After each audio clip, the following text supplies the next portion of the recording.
That it is time for Florida Weekly. Eric Raditz is joining us from his office. Hello, Eric. And you're starting us off talking about Floridians who actually lived through World War II. Yes, hello and good morning. And so the question is, where were you 75 years ago this week? And I think the answer is pretty clear. None of us were even thought of at all. But what was going down was the celebration of the end of World War II, a terribly dreadful war with over 80 million dying, the fall of Germany and Hitler, and battles and victories. And I could tell you about it, but I'd rather encourage you to pick up this week's Florida Weekly, where we sit down with Floridians who served, fought, and lived through it all. And they share stories that we share with you. Joseph Inez, Ray Maloney, Gerard Halpern, Grace Chicken, Herb Schwartz, Martin Tucker, and more. Aged in their 90s and 100s, they tell what it was like nobody can. Serving in the U.S. Forces with photographic memories you'll see exclusively in this week's edition. And we'll also mention institutions that have helped preserve memories, including museums across our state that you can go to remember the end of World War II 75 years later. America's Best Generation certainly will be an interesting read there, Eric.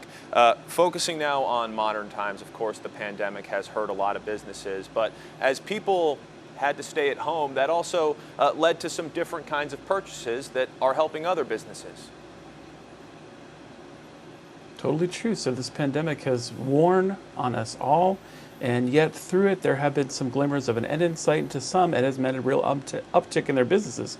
So this week we take a peek at local businesses like those who offer recreational vehicles, furniture, home gyms and offices, loan refinances. For some of these, their businesses are booming. All right, and spinning over to arts and entertainment, you're talking about Jake Fernandez taking his own spin at some random art.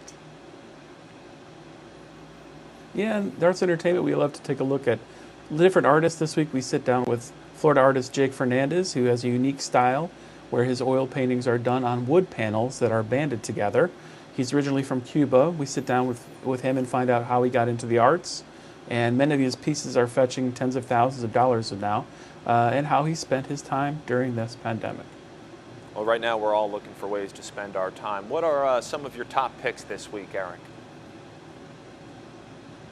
Well, plenty to do. As you know, there's always things to do at home, but there's actually quite a bit going on in town. So we have a calendar including top picks.